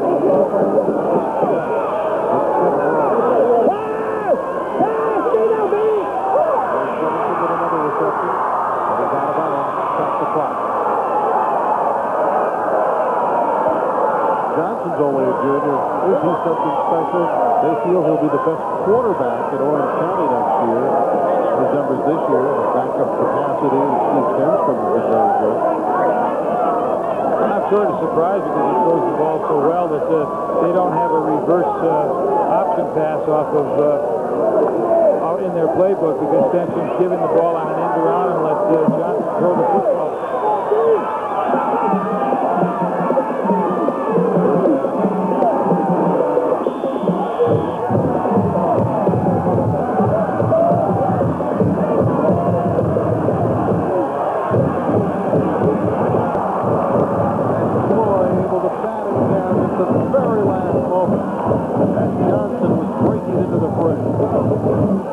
Covers that time on the part of Floyd. He was with Johnson all the way. Had no chance to catch the ball, and our friend Mr. Neal also was back there.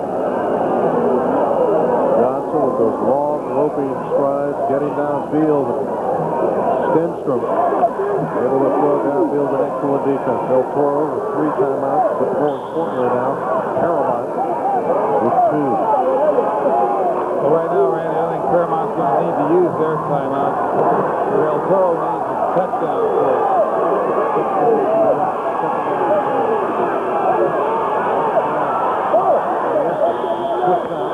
To the 47-yard line. Danny Maestas, who has the El Toro touchdown tonight, and Orlando Avila, outstanding secondary player, with another hit. Whatever plays they have in their playbook, Randy, that allows them to get the ball to the outside and get the receivers out of bounds, I think they've got to start using.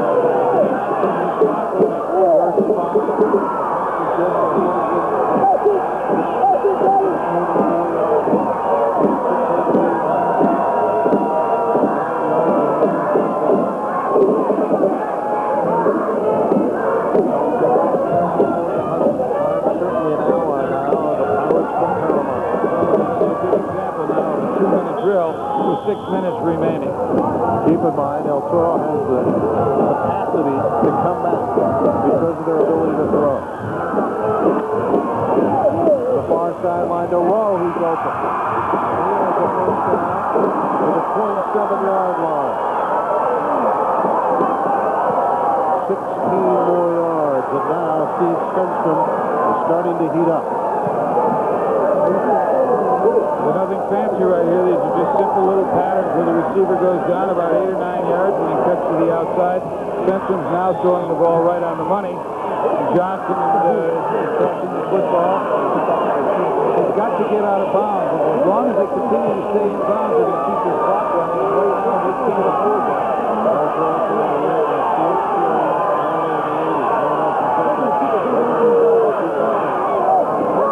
Johnson, he's out of bounds at the 16 with 5:58 left. And he comes up hobbled a little bit. Kick him off, boy. Don't kick him off. Those are not easy passes to throw. They're only picking up maybe 15 or 20 yards because he's throwing it across the whole grain of the field. 13 for 26. That was picking up, yeah. okay, yeah. Picking up his numbers now. He's thinking about picking up 16 yards, getting in the end zone.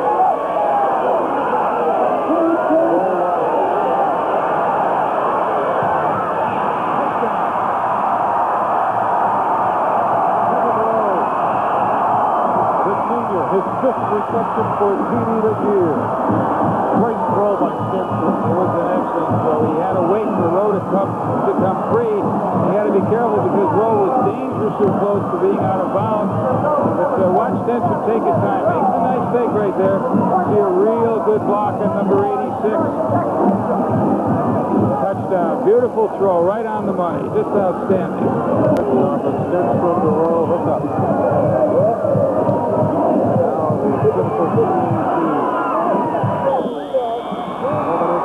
Is 2 to 4, and it's 20 to 13. Keep in mind, it's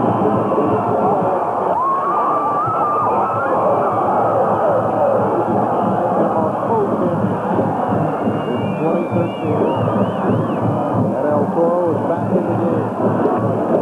Let's look at this touchdown again to Kevin Rowe. Here we see Kevin Rowe. He goes down, makes his fake to the inside now. He comes to the outside. Take a look at number 34, Paul Gutierrez.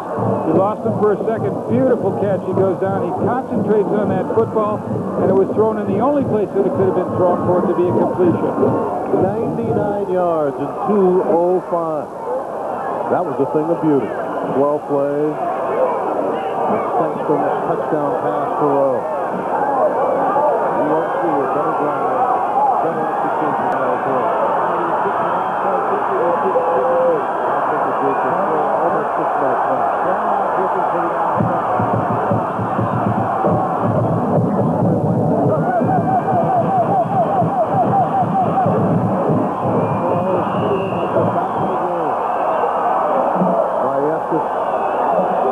Chris Adams and a few others back down the kickoff and scoring 2 for El Toro. And Wright only returned it 12 yards, and it's time for Jack Manu to try to work his magic. We got a ball game now, Rob. What El Toro's got to do now, Randy, is he's got to really buck up and be strong on defense. You see them being exhorted there by number 33, Brian Haas. The linebacker's got his arms up. He's got his players up.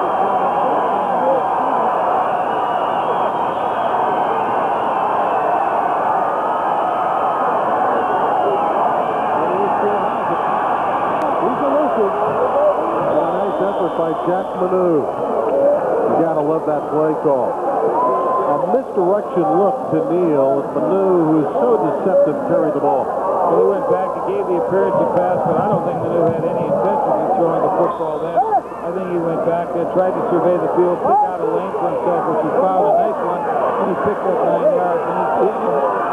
And you have a guy like this who has that kind of ability to scramble, he can be very dangerous in a situation where the defense is trying to overreact. And Manu, the big swing. It's the first down to the 40-yard line. Danny Maestas dropped him there. He's upset. He thought he should have gone all the way. Blocking up front to wedge it open for him. Again, Randy, what you've got is you've got El Toro, who are so intent now on trying to stop this Paramount football team. The defensive players are going to be overreacting. They're going to be trying to create fumbles right here. Down to 4.5 minutes left. White, Keane, and Neal in the line. We have 9 more. Well, let's look at the players' successful the time before. Why not try it again? Not only is it successful, it's low risk. Well, it is. But what you've also got to give credit to. Look at the surge of the offensive line right there. I mean, they have got the El Toro defensive line at least 3 or 4 yards back behind the line of scrimmage. And a timeout has been called. 4:15 left in this championship game. It's 2013 for the champions.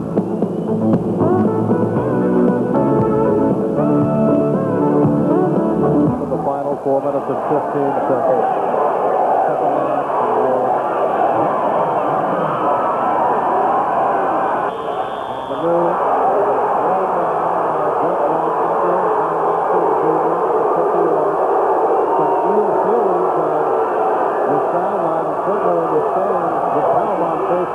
penalty. Very important spot here on the part of the official now. Remember, it was a second down in the war. 50-yard line. Just had to get to midfield. It looks like the ball is on the 50-yard line. If that's the case, they should have their first down now. You know what you've got, Randy? It reminds me of a heavyweight fight. It's like two heavyweight fighters. You've got one fighter ahead going into the 15th round, trying to hang on. The other fighter knows it's close. He's got to make the momentum change right here, and that's what you've got. Jack Manu, 5 straight carries for 25 yards. Let's see if they pick up this first down. And Stenstrom hasn't been bad in this fourth quarter either, driving his team 99 yards. It's nice to know that young men in a leadership role in this critical measurement here appear to be a little bit shy.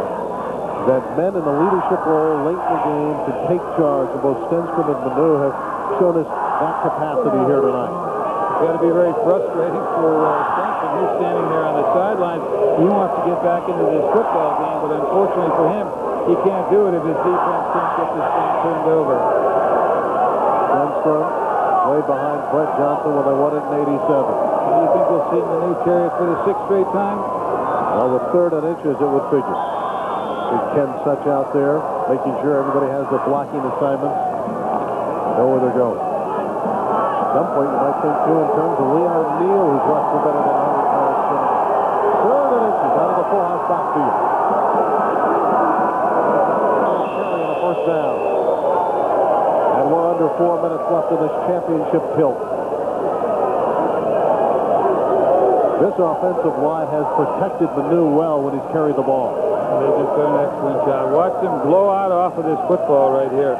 Number 54, Anthony Gomez, just pushing ahead, giving Manu just that little crease for him to pick up the yard that he needed for first down. Now, this is a tribute to the Paramount Pirates and their offensive line and their quarterback.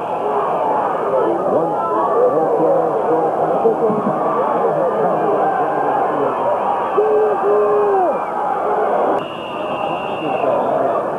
He'll call this one back.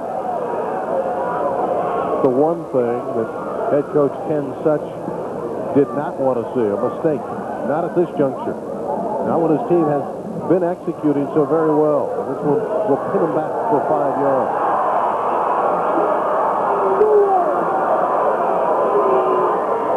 Here on Toro right now, what you've got to do is, I think they're going to run the football, and you've got to bring your defense up very tight.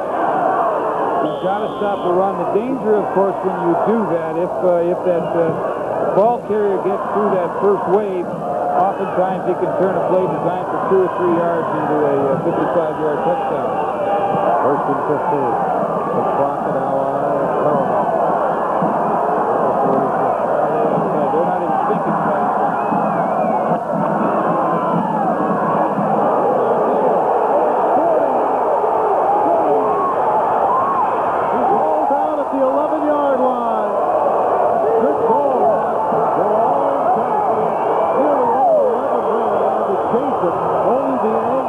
The pursuit over to drag him down. He wants to come out of the game. But Leon Neal has put Paramount very close to another title. And again, you've got on defense, you've got almost 11 men up on the line of scrimmage. And once Neal gets through that first crease, he's off to the races. 42 yards here on this particular run. And you're absolutely right, Randy. It's only because of the angle that Neal has kept them going all the way. But they're down there now on the 12-yard line. Mike Millett making the saving catch.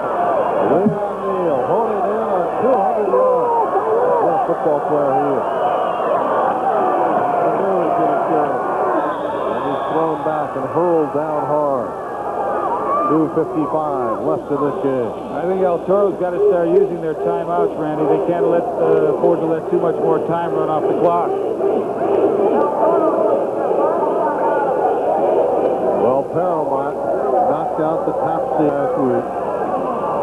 Prior to that, being a very solid football team from Newhall Hart. And Ken Such is 2 minutes and 54 seconds away from back-to-back championship, leading the Division III championship game. With Ron Glazer, I'm Randy Rosenberg. Paramount is driving, looking at second and 9.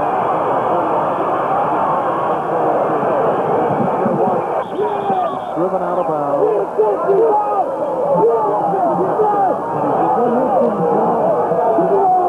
two brilliant junior running backs he and Leon Neal. They can make first down here, Randy. They're going to be just about a yard short. What White does not want to do is go out of bounds. He wants to stay in bounds and keep that clock running. One timeout remaining now for El Toro. Those timeouts for the Chargers. Precious few, and they are a precious commodity, aren't they? The measurement. Paramount. Very close now, edging forward toward their second championship. That's closer than I thought. First down. What do you think, Ron? Jack Manu get it a couple times? Maybe once to get it in. That's not right again. I don't think there's any reason to hand the ball. Again, at this point, Randy, I don't even think they have to worry too much about scoring. Four down here, they can run a lot of time off the clock in the Toro with only one timeout remaining. But the yards rushing Paramount. This is the tells the story. They're Paramount on the ground. There's the little carry. They just go with it.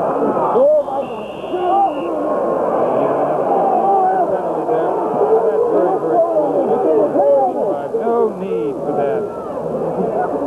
Daniel Godfrey running like that, there's no need for that. Not only that, it pulls them back 15 yards. It stops the clock. They're not in yet. No, they're not. Coach Ken Such is not going to be very happy about that. You just can't afford to lose your cool at a time like that. This football game wrapped up, and now you allow the other team to get sort of back into this thing and back to 15 yards. Anything can happen here. And it usually happens. Paramount leading.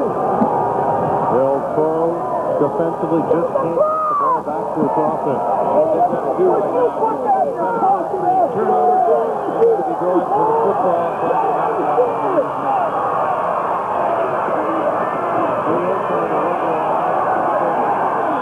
Good defense at the 16-yard line.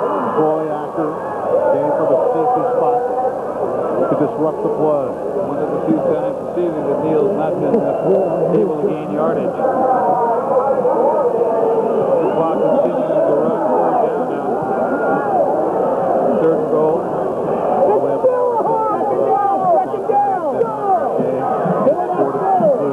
We want to thank everybody at the CIF office. They've been especially nice to us. Scott Cathcart and Publicity, Dan Thomas, Commissioner, Institute of Police Law. We thank you for all the time.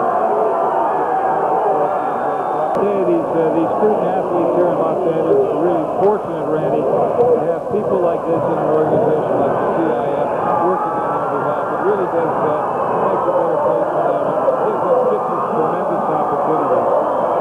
Delay a game taken by the Pirates. Third and 22 to go for the touchdown with a minute 55 left. Jack Manu. Guide his team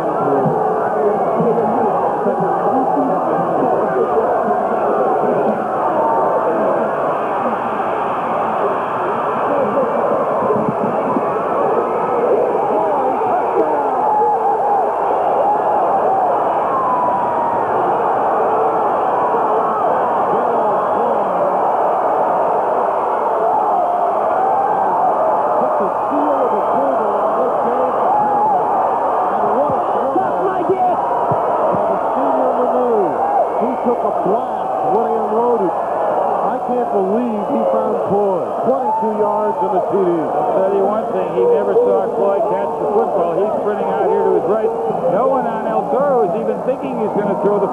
Floyd standing in the back of the end zone makes a very nice catch right there, and Manu laying flat on his back never even saw the catch.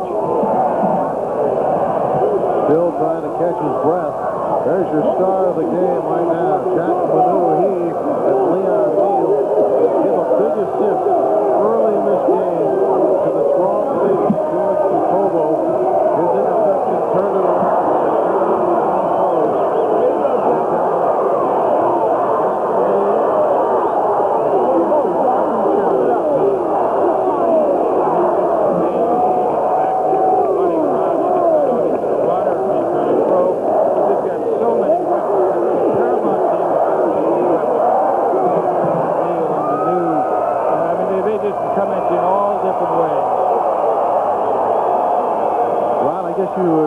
illustrate this is giving up your body to help your football team.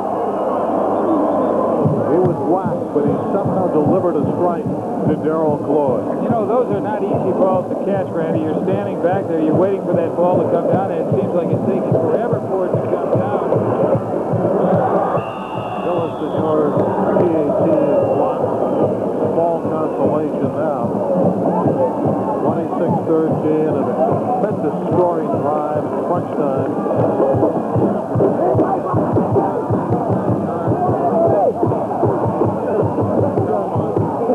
Right back down the field. Goes 75 yards. Culminated by Ledoux. Of course, 22 yards short. Not only the 75 yards, really what they had to do, they had to hold on to the football because Curtis Benson, Randy, was gaining a lot of confidence in his arm, and he looked very good on the drive before it. So what you have to do is keep it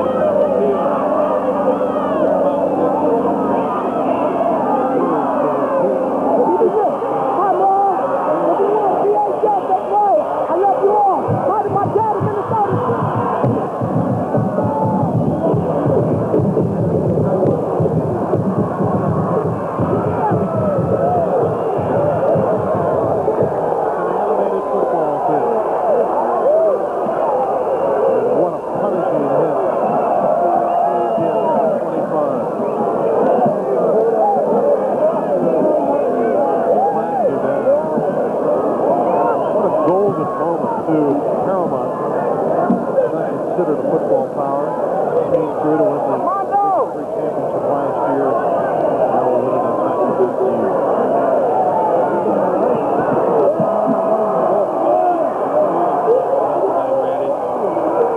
Holding penalty on El Toro. 26-13 looks like it'd probably be the final score, but I think this game was a little bit closer than that. Both of these teams just really put out an effort this evening, and you know there were just a couple of breaks, as you say, that interception by Jacobo that turned things around. Neal with a couple of outstanding runs, and then of course his final touchdown pass. These are two outstanding football teams that have really given this 13,000-14,000 fans in the stadium tonight quite a show. Sandstrom was trying to make it look more respectable in the final minute 44. We had a hold against the defensive team, and then a personal foul. So they went forward to the 15-yard line.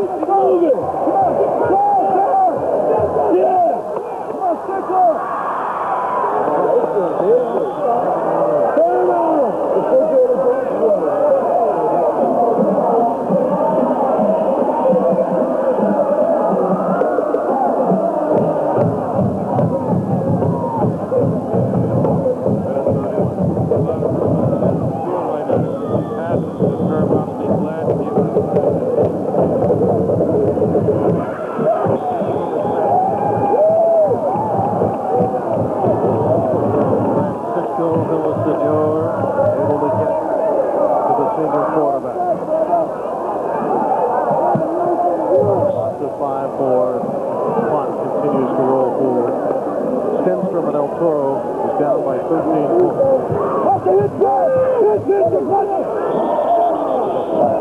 Good throw to Reggie Watkins. Senior speedster on the flank. 39 seconds now. That's all that separates Paramount from another time.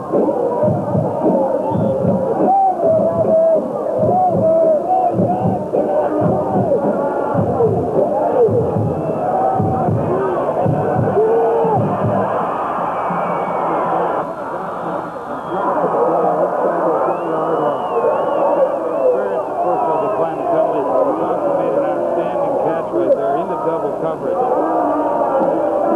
37 yards to a terrific talent. Rob Johnson. Boston. Paramount's glorious night has been Rob Johnson for 8 balls, a 37-yard reception. His brother, of course, right now for the UCLA corner. Father's got to be pretty proud of him. He thought maybe a little short tonight in terms of get my coverage.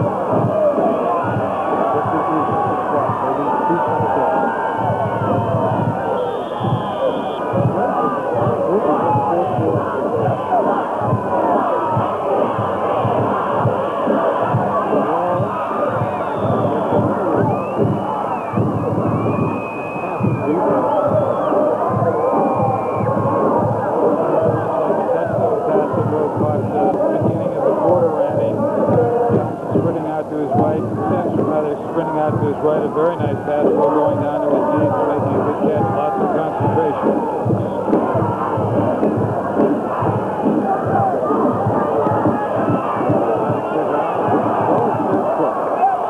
Throws it away. It appeared that the left side of the offense moved prematurely. And that extra jump downfield.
Certainly it's bounced the second, makes a nice three-step drop, sprints out to his left, and he finds Rowe standing in the left corner of the end zone. Very nice pass. Not an easy pass to throw. You see Rowe kind of push off right there. Fisher maybe could have thrown a flag on it.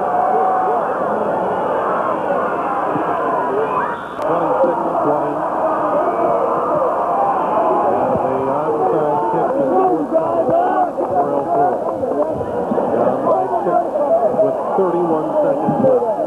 We anticipated a lot of points. They're starting now to accumulate down the stretch. We thought we would see an outstanding offensive show tonight, Randy, and we certainly have. Both teams have been able to move the football up and down the field. Toro has made a couple of mistakes, a couple of interceptions, so that has really been an emphasis to watch. Didn't take long. 6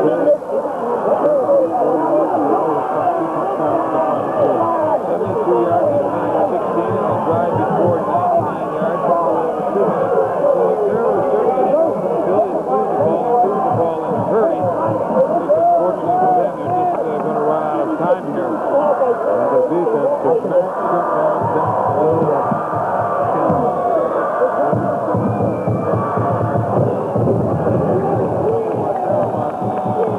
Now they will lay claim to the championship. All they have to do really, Randy, is run one more play, and other time will run itself out. Brad Schubert, third wide receiver, fell on the football. The guys with the sure hands up there. All the receivers, all the backs, all the D-backs. You won't see many guys up there with 70 on their back or 60 on their back. They're all going to be 20s and 30s and 80s. Clock is winding down now. This championship game. Gets set now. Starting to clock its time.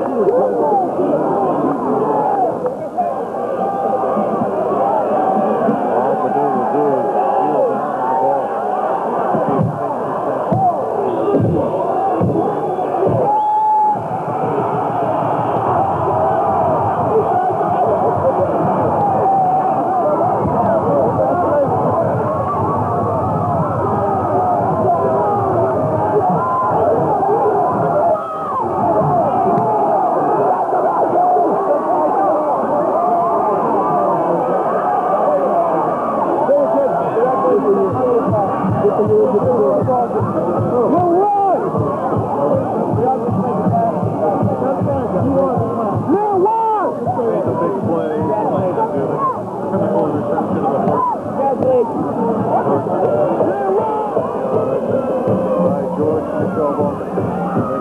The big plays from Manu and Neal in the second half, and they win it by 6.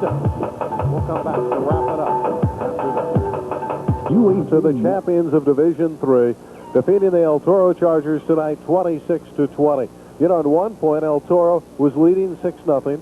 and they were driving, and it appeared that they were dominating the Pirates. Then the big play of the game, the strong safety, number 40, George Jacobo, gets past.